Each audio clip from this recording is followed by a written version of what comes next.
Hey guys, we're really coming down to the wire on what we can get covered this year. So I'm actually skipping here to 18.3. I think we're just going to do this one section of chapter 18, and we'll maybe have a small quiz over it rather than an entire chapter 18 test. And I'm not even confident about that. So just kind of realize that I'm going to cover exactly what I really will hold you responsible for. I will post all of the chapter 18 notes in case you're like, well, where did this come from or what now? But I will only hold you responsible for these notes that we're taking in videos. Okay, so to name an ionic compound, and this is all we're going to try to be able to do after this lecture, is to be able to give an ionic compound a name. Okay, so remember, an ionic compound is always a metal that's acquired a positive charge being attracted to a non-metal that has acquired a negative charge. Remember, the metal will give away electrons to the non-metal, and then we have these opposite charges attracting here. Okay, and it's going to seem really straightforward when I give this description. It says simply write the name of the positive ion followed by the name of the negative ion. So I'm always going to name the metal and then name this negative ion. The trick is this non-metal, we have a few naming rules that we have to follow. Okay, so we have 3 kinds of negative ions, and they each kind of are named differently. Okay, so we have first monoatomic ions. That's a C, monoatomic. Okay, and mono, you might know, means one. Right, so these are ions that are just one atom. One atom ions. Okay, and you're going to love these. Okay, metals that are not transition metals. Okay, so remember, our transition metals are these ones down here in this kind of lower area. So these would be not transition metals.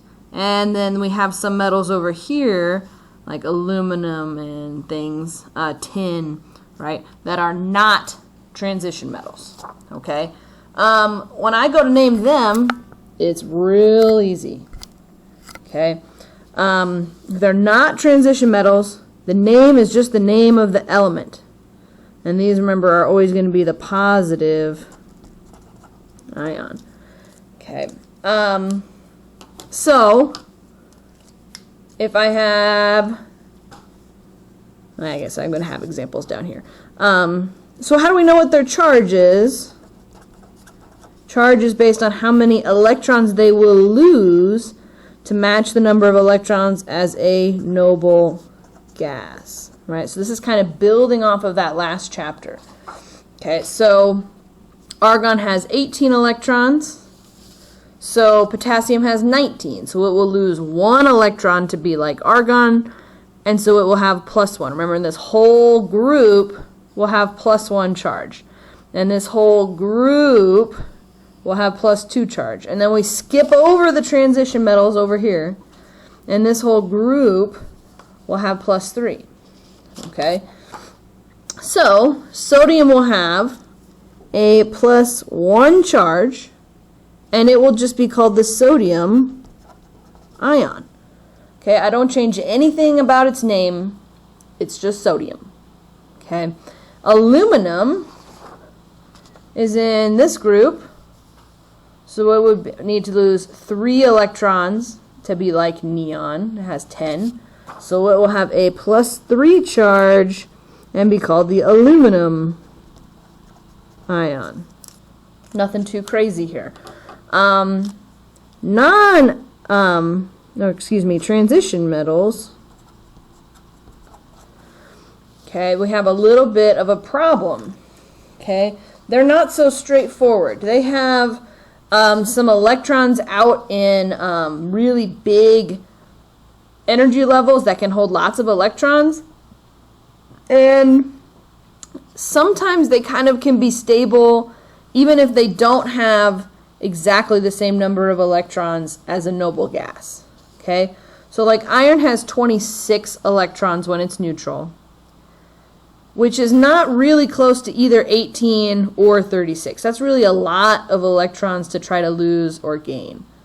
Okay? So it's not going to get there. But it's a little bit more stable as an ion sometimes. So these transition metals are weird. Okay, they can have a variety of charges.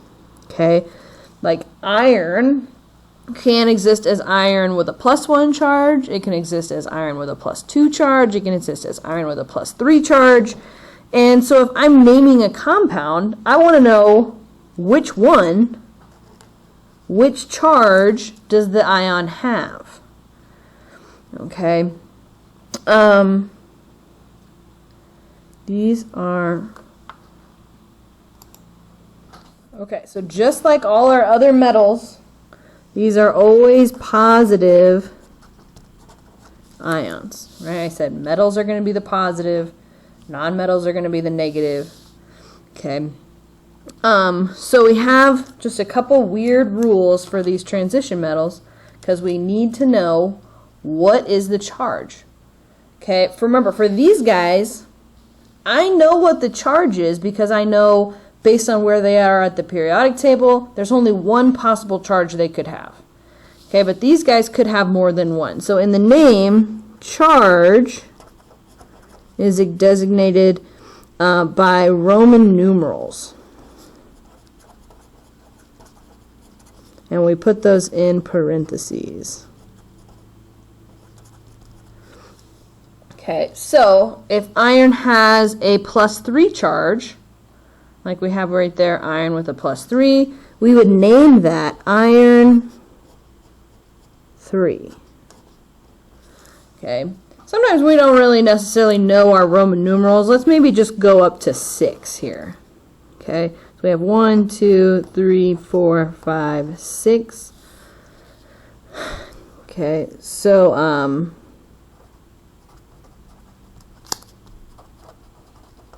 here we go. So 1 is just like that. It's a capital I. 2 is 2 capital I's kind of right next to each other. 3 capital I's. And here's where it gets a little bit weird. Okay, so I'm actually going to put 5 in first because I think logically it makes more sense. So 5 is a V. All right, and if I was going to describe to somebody who knew what 5 was but did not know what 4 was, okay, you might say, well, 4 is 1 before 5, okay, and 6 is 1 after 5. And that's literally what you do with the Roman numerals, okay? So if it's 4 is 1 before 5, I put the Roman numeral for 1 before the Roman numeral for 5.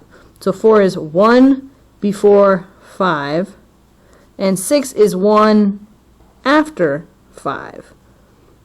Okay, we definitely won't use any more than 6. I just thought maybe we better hit those real quick. So, all right, so back here, iron with a 2 charge would be iron 2. Okay, and that's the name, right? So this is like the symbol notation, and these are the names. So if you do not know the charge in the formula, we have to remember the total charge of the compound is going to be 0. Okay, so the same number of electrons that were given away by some metals would be taken or received by some nonmetals. So the total charge is 0. We have electrons being transferred, but we're not making any, we're not getting rid of any, so the charge is going to totally be 0. Okay? All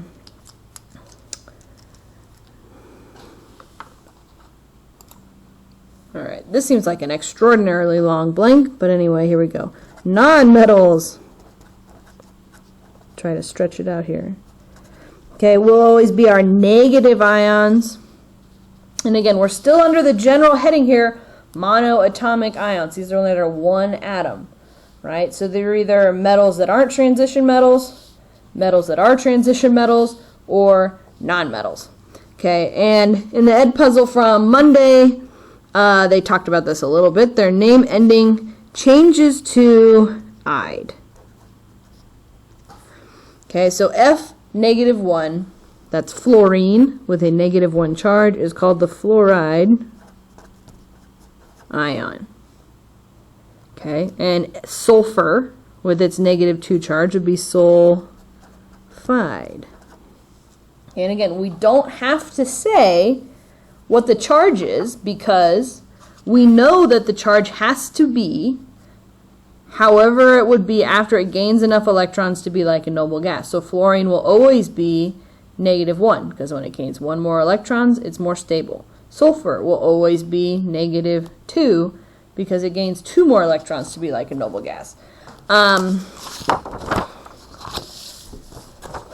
So they gain enough negative to have the same number of electrons as a noble gas.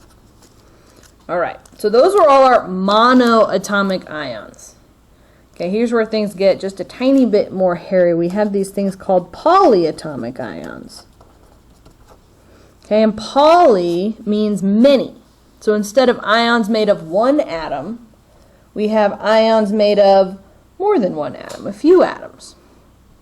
Okay, so these are a little confusing just because they make the formula look a little bit weird. But the beauty is we don't have to do anything to their name. Okay, they're just their name. We don't have to change anything. We don't add any Roman numerals. We don't add any different endings on the name. It's just what they are.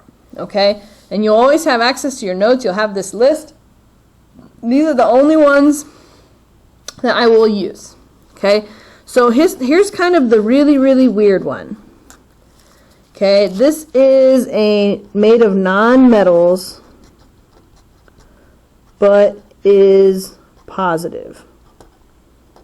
Okay, it's the only one we'll have that's the positive ion made of non-metals. Okay, you've probably heard of this one, ammonium. Okay, ammonium is one thing, like it's this whole thing stays together. That's your ion, and it's +1. Okay, it's also the only, if you notice on our list of polyatomic ions, it's the only one that's positive. So it's kind of a weird one. Okay, and then we have hydroxide, which is OH, and again, I would just put the charges in here. Don't really need this column. Hydroxide is this OH together is one thing, one ion with a -1 charge. Nitrates, you've probably heard of nitrates if you're into soil stuff or food. A lot of times you'll see like hot dogs labeled as nitrate free or shampoo and stuff. So NO3 with a -1 charge is nitrate. It's one thing. Sulfate is -2. Again, kind of people have sometimes heard of sulfates. Carbonate is important in carbonation, like your pop and things. That's carbonated, has carbonate is in there. And we have phosphate, which is -3. Okay, so here's our 6 polyatomic ions. And so again, this is one of those times that works a little bit better to have real class and be able to say, all right, now try this on your own. But c'est la vie. If you want to hit pause and try this, I would encourage you to do so. Otherwise, I guess I'm just going to go through them. So we have Mg+2. We're just trying to name this ion. So I find magnesium. There it is. Okay. It's not a transition metal. So all I do is name the element. I don't have to do anything else to it. Okay, I would just say that's magnesium. Nothing else. Okay. If you wanted to call it the magnesium ion, that's okay, but when we go to name compounds, we won't use the word ion. All right, SO4. Okay, so this is them saying in the question, that's one ion. So SO4, that's more than one element. So it must be one of my polyatomic ions. I go back to my list. That is sulfate. All right. This one, Cr plus 4. I maybe don't know what Cr is. I go back to my periodic table. I find it. It's here. We call this area the transition metals. Okay, so we have that kind of weird rule for transition metals where we need to say what the charge is in Roman numerals. So I would say this is chromium 4. Right, chromium 4, 1 before 5. And you can put the hat, the top, and the bottom on there. It's up to you. Okay, and then we have nitrogen with a -3. So I have nitrogen and one of my non-metals here with a negative charge. So remember, on non-metals, we change that ending to "ide." Okay, so this is kind of one example of each. So I have a metal that's not a transition metal, a metal that is a transition metal, and a non-metal, and a polyatomic ion. So let's maybe here. These three, remember, are monoatomic. And there's one of each type. All right, then we're going to try to name these compounds. Okay, so we'll just name the positive ion, or name the first ion, which is always the positive one, and then name the negative. Okay, so I have, we'll talk more about how this is structured a little bit, but don't worry about the subscript extra too much. So I have this thing that's kind of together. Okay, and so that looks familiar. Okay, so the name of him is ammonium. So there's the name of the first ion. And the second ion is oxygen, but it's going to be a negative ion, so I say instead oxide. Okay, so remember, if you change that ending to "ide" unless it's one of these and you don't change their names at all. Yes, that one happens to be "ide", but most of them are 8. All right, let's go down here. So we have lithium and nitrogen in this compound. Lithium is not a transition metal, so I don't need its charge. I just say lithium. Lithium. And N is nitrogen, but I change its ending to nitride because it is a negative ion. All right, let's kind of keep going here. Aluminum we have here is right here. It is not a transition metal, so I just say aluminum.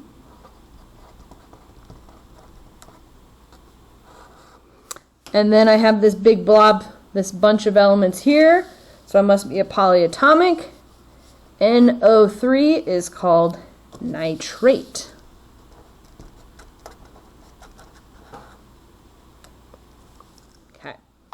So again, kind of see I'm trying to use the examples. If it's a monoatomic at the end, we change it to "ide."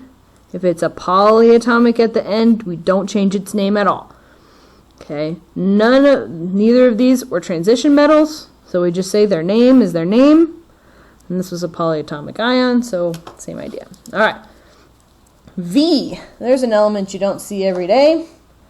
Okay, so we find V on the periodic table. It's right here. It is a transition metal, so we have kind of a special rule here. Okay, remember, we have to figure out what its charge is even to be able to name it. So I don't know what its charge is. It's not shown. Okay, so I'm actually going to go do the chlorine first. Okay, so chlorine would be chloride. Remember, I changed the ending to "ide." Okay, and I see that chlorine is -1 because it's one group away from being like the noble gases. Okay, so remember that 2 would mean there's 2 chlorines. Okay, so I have -1 charge on the chlorines, but I have 2 of them. So I have -2 charge overall. Okay, we said the total charge of the entire compound has to be 0. So I have one of these and 2 chlorines that are each -1. All right, So there's my 1 vanadium and my 2 chlorines that are each -1. If this whole thing has to add up to 0, what does the charge of this one have to be? Okay, it has to be +2. So we say 2 chloride. Alright, so remember we have to do that because it's a transition metal. This represents its charge. Not how many there are, its charge.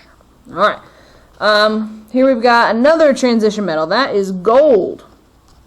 Au is gold, which is a transition metal. So we kind of have to do the same thing. Okay, so luckily for us, and I think I did this on purpose, we have the same negative ion. Okay, so again, if I have 2 of those, I don't know why these are so far apart this time, and then I have 1 gold, okay, if this whole thing's charge has to add up to 0, the gold's charge has to be +2. +2 minus 1 adds up to 0, right? So it's going to be gold 2 chloride. Alright, last one. We have barium. Ba is barium. I find him on my periodic table. Here he is in group 2. So his charge is going to be what? Right, he has 56 electrons. He's going to lose 2 electrons, and then he'll be just like xenon. Okay, so barium is going to be +2, but it doesn't even matter.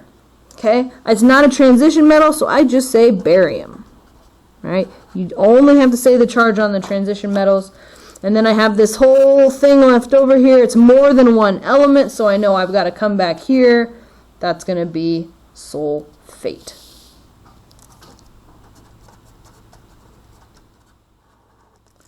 All right. There is more of this section, but I'm going to save that for later.